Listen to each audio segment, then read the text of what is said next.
to read a piece by one of my favorite authors, Cazir. It's called The Time I Almost Died. 2 summers ago, I bled out on a bare mattress in a foreclosed home in Miami. I'd been sick. I'd seen a doctor, but as an American without health insurance, I'd been able to afford only the diagnosis, not the solution. I went back to work. Every week, I stuck my tips in a jar. I took a lot of Advil. I went through the phone book and called doctors, visited strip malls. I wondered if anyone would maybe put me on a payment plan. They wouldn't. I wondered if maybe I could get a credit card. I couldn't. I kept taking Advil. I kept visiting strip malls. I found a doctor who would work on me. His clinic was the size of a Chinese takeout and nestled between a massage parlor and bail bonds. I paid him straight cash. I recognized the situation as less than ideal, but the pain had made me desperate, so we rented a space. He gashed me good. I woke up in bandages and hopped in my car. He hadn't told me not to drive. When I got home, the wound tore open, tore near the vein, I guess, and that was that. I lay on my bed for a while, stunned like those stupid deer, frozen like every non-hero in every movie. The bandages slicked off like debris in a flood, and I pawed ineffectually at the dangling bundle, convinced everything would be safe again if only it would come back. I started shaking. I took steps toward the bathroom. There was wetness between my legs, big, red footprints on the tile.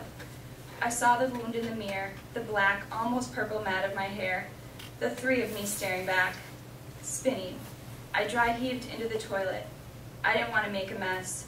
My fingers slipped into the bowl at some point and I thought, gross. I don't know. There's so much blood, they'll say at the hospital later. I'll think that nurses shouldn't say that, but right now, there's so much blood. The floors, it drips from the mattress through the futon, totally saturated. There are fat streaks where I crawled, handprints on the walls. I think, this is like that scene from Dexter, and I get upset with myself for thinking about a popcorn cop drama, that my last thoughts might be of a popcorn cop drama. I've always had a thing with last words. When I was younger, my father fell 5 stories on a job site, right down an open sewer valve, right on his head into 4 feet of shit. The fall didn't kill him, just knocked him out and fucked him up, left him unconscious and drowning in a tube full of shit. You know what he said on his way down? Shit. I always told myself I'd do better. The blood matted my eyelashes, burned, blurred everything. I felt around for my phone. One of the old flip phones, fat like a football, pre-razor. I squint out a slow 911. I know I'll be recorded, and I'm very conscious of making a good impression, especially if I imagine people at home watching the local news. I wonder if maybe I'll be on the local news, the tapes, my picture, the blue background, and the scrolling text. There's a good amount of bleeding coming from a pretty large gash here. They ask for my address. I tell them. I try to put bass in my voice. I normally wouldn't call, and distract from people with real emergencies, but I think there's a lot of blood, and also I think I might go unconscious soon. I'm alone. I'm alone. I'm alone. Oh no, I'm alone. I think of old men in recliners shaking their heads, saying, poor boy. I really am. I'm going to cry. I'm not going to cry. I can't cry. I'm awful. This is my fault. Everything is my fault. I was terrible. I was a bad guy. Now I'm paying for it. Bad guy's supposed to pay for it. Maybe karma is real. Maybe this is okay. Maybe I'm supposed to die. My head hurts. I can't stop shaking. I'm cold. There's static in my veins, out my veins, in pools on the floor. I'm dizzy. I try to sit up, but my gut rocks me prone. I see black. I clutch the wound, the gauze, my head, my eyes, rub the gore from my eyes. I'm alone. I always say to myself I do better. I open the phone and dial someone from memory. I vomit. Nothing dry this time, and the convulsions wrap my periphery in bright, shining stars. I hang up. I try again. Voicemail.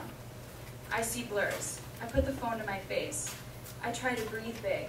It hurts. It's hard. I need air. I want air. I squint at the tiny monochrome screen, want to smudge it clear, but I'm finger painting red. It's impossible, it's frustrating. I shout and it hurts so badly. I think I press 96827-324, 368-46359-466-3737-766, 148-265-968. I think that spells, you are a genuinely good person, thank you. But maybe it doesn't.